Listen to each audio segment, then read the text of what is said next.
This is the Hidden Killers podcast with Tony Brueski. Featuring retired FBI Special Agent Jennifer Coffindaffer. The mother having some issue with the way that they raided the house. And I know you and Mark Garagos were having a debate on that the other night. I believe it was on Cuomo. Yeah, I mean, that's an interesting one because I've heard it from many people too of, did they go too far in that raid? I mean, they had the big armored vehicles. It looks like they're going in for war. But I mean, we're talking again, the family, the kids, the allegations are they had an affinity for guns and a lot of drugs. So I imagine a raid, if not gone in at that level, could have turned into a standoff or something going really, really bad, especially if his kids are on something and have weapons. That's exactly right. If they would have surrounded the house and asked them to come out, oh my gosh, that could have ended so negatively. Imagine if they didn't come out. Now you have a standoff like Waco that could have occurred, a big compound with people and then some people and law enforcement, we know this, people take hostages. I'm not saying this would have happened, but you have to count on the worst possible scenario. They get into what we call barricade situations that can last forever. And it becomes a nightmare. This was their only way that this should have been handled. I will... this is just not negotiable. Yeah. The other reason I say that is from the other side of it. Now working at expert witness work, can you imagine these individuals if something would have gone wrong and they didn't have the SWAT team and they weren't as well prepared as they were? I mean, they went swiftly through that house.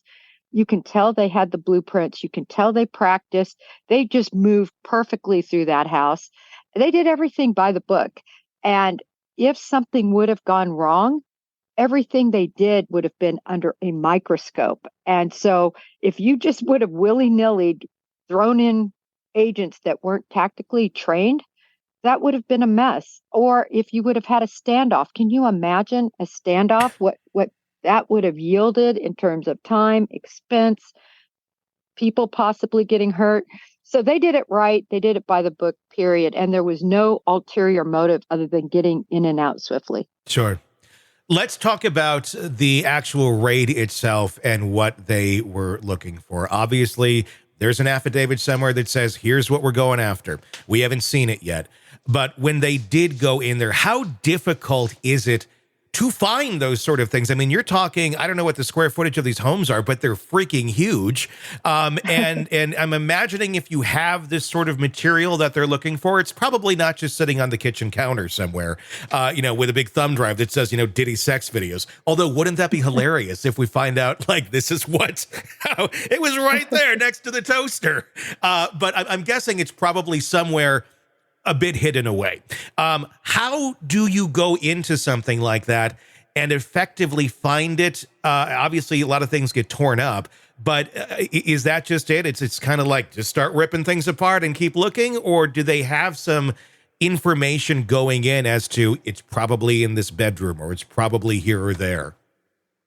Well, I can tell you how the Bureau does it, and it's so well organized. The first thing, once the residence is in command and control of law enforcement, at that point, then the first thing is photographs are taken of every room and every thing in there. In addition, there's a sketch artist, because sometimes photos don't really give the exact dimensions and feel for a room. So sketches would be made of every single room.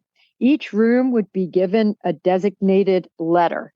And that letter would, so now the living room is A, so that when materials are collected, you know exactly where it came from.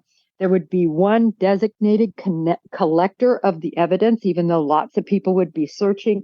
That collector would then go to the room where the evidence is found and take that evidence into custody for chain purposes.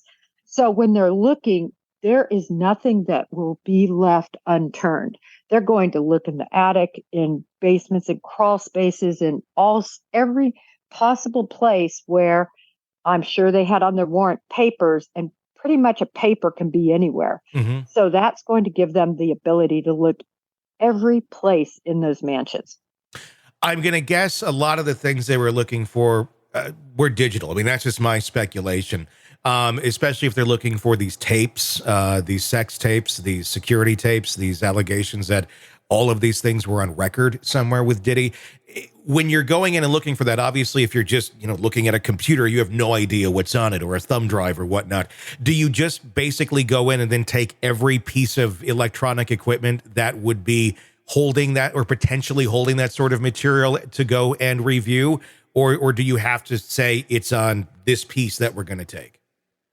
100%, they're taking everything. Mm-hmm. Any digital device, assuming that was listed in the search warrant, they get to take any and all digital electronics. I think there's an actual picture of it. Looks like they just removed the video system right out of the wall. Mm-hmm. You've seen that picture. So yeah, they get to take everything, and they'll sort it out later.